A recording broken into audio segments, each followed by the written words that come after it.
obesitas misalnya, kelebihan berat badan, itu juga menjadikan faktor risiko terjadinya kanker. Apalagi sekarang nih, masa pandemi ini ya, kita kan lebih ke arah sedentary lifestyle ya, nggak mau gerak.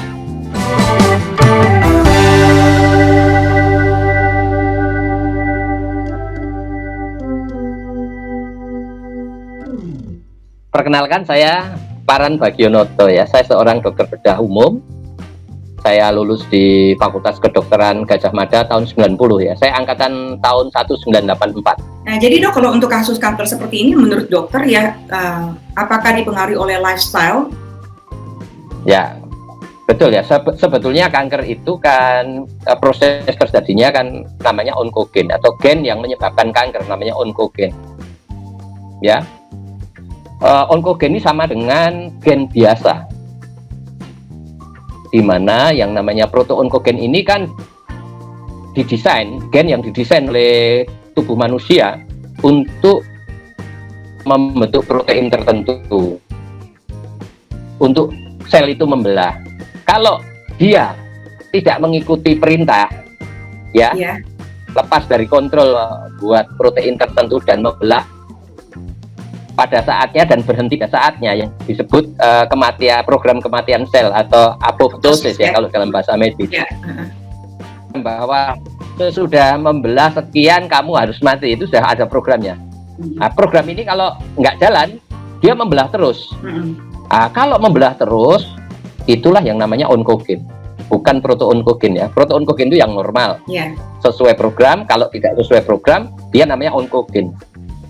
Ah, onkogen itu menyebabkan apa? Sel itu membelah terus, memperbanyak diri.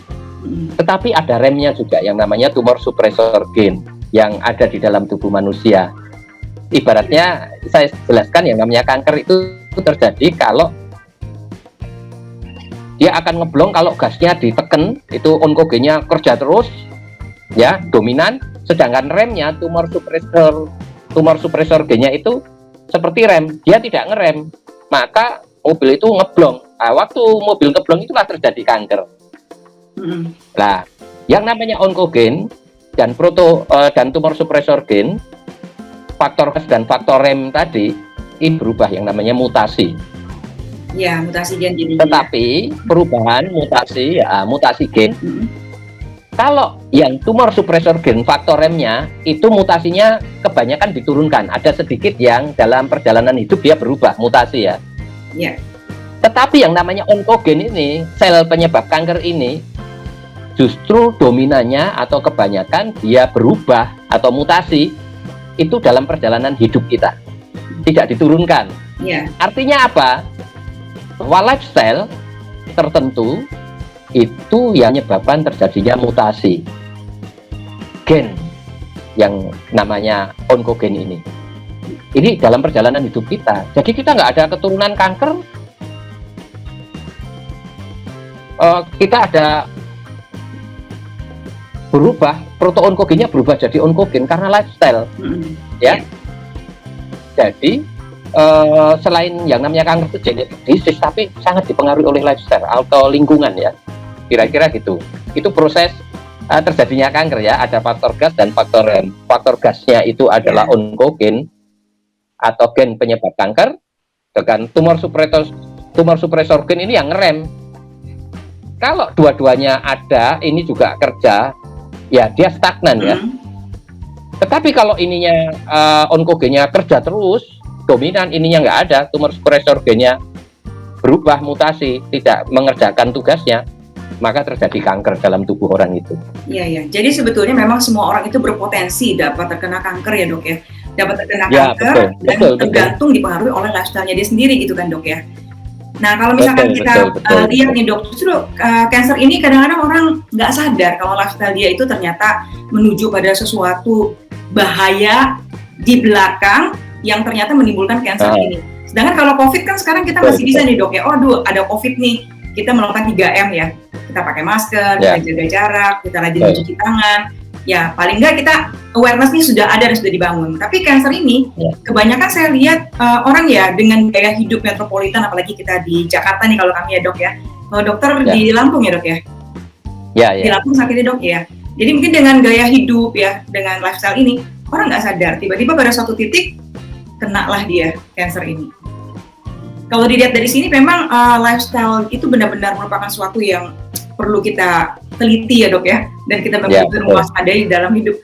Kalau menurut dokter nih dok, lifestyle yang membahayakan itu yang seperti apa sih? Apa pola makan kita atau apa? Ya betul. Jadi gini, lifestyle itu sangat mempengaruhi kehidupan kita ya. Dalam hal untuk proses terjadinya kanker. Misalnya tobacco smoking yang pertama ya. Ini kan karsinogenik ya. Karsinogenik itu ada zat-zat yang menyebabkan terjadinya kanker kalau dipakai terus-menerus dan dalam waktu yang lama ya. Mengandung zat-zat karsinogenik. Belum lagi lifestyle kita makan makanan ya mungkin awetan ya toh.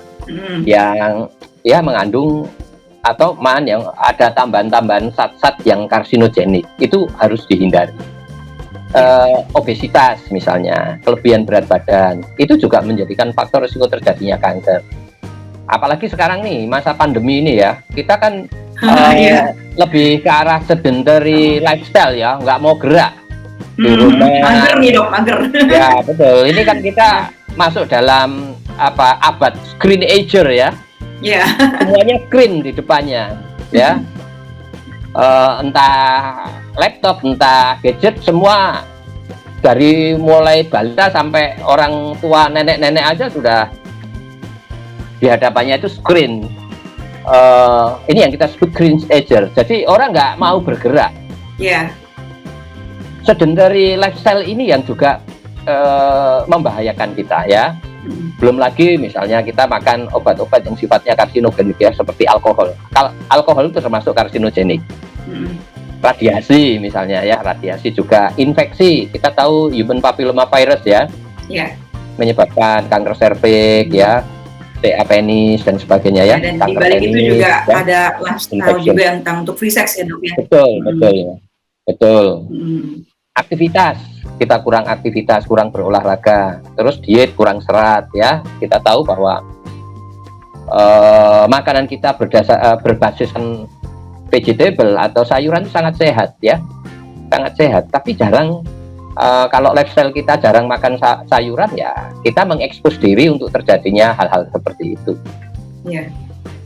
Saya pernah juga menemukan memang ada case nih dok ya, anak muda sebetulnya, usianya juga belum dikatakan lah, masih sekitar di bawah 30 tahun ya, tapi sudah terkena kanker kolorektal. Itu dia pola makannya memang benar-benar tidak suka sayur. Jadi hanya makan, yang paling sering dia makan adalah yang instan-instan, termasuk mie instan ya, dan itu yang dia sering dia makan. Nah, barangkali di kalangan anak-anak kos ya, yang sesuatu yang simple, yang mudah, mereka nggak sadar bahwa di balik itu menggunakan pengawet atau bahan-bahan yang berbahaya yang karsinogenik seperti yang tadi dokter katakan. Nah, jadi pada akhirnya memang ya di usia muda pun juga bisa terjadi. Karena ini memang benar-benar saya juga kaget karena melihatnya wah masih muda gitu ya. Umurnya benar-benar masih di bawah 30, tapi itu sudah terjadi. Kalau ini Dokter Vera, kalau pada kanker kolorektal terjadi pada usia muda, itu ada satu golongan tersendiri yang namanya Lynch syndrome ya. Lynch syndrome itu terjadinya kanker pada usia muda disebabkan oleh karena tumor supresor gen yang rusak, yang mutasi, yang kemudian diturunkan, sehingga pada offspringnya, pada keturunannya biasa lebih mudah dia muncul. Pada kanker-kanker yang terjadi pada anak itu juga masalahnya genetik ya dok ya? Genetik, terlebih pada tumor supresor gen. Mutasi tumor supresor gen dari orang tuanya yang diturunkan, sehingga masa kecil masih muda sudah kena kanker, termasuk yang namanya kolorektal, yang kanker pada usia muda ya. Tidak hanya lifestyle ya, tetapi kalau saya melihat itu suatu namanya, kalau dalam bahasa medis, Lynch syndrome. Lynch syndrome itu suatu gejala kanker yang muncul pada usia muda oleh karena apa? Faktor remnya tadi. Tumor supresor gen yang sudah mutasi di orang tuanya kemudian diturunkan ke anaknya, sehingga ditambah lagi dengan lifestyle. Nah, ditambah lagi kemudian terekspresi karena terekspos oleh hal-hal yang menyebabkan terjadinya kanker ya. Misalnya kita juga lihat toh Angelina Jolie itu ya, dia melakukan yang namanya preventif mastektomi. Dia belum menderita kanker tapi payudaranya diangkat, ya.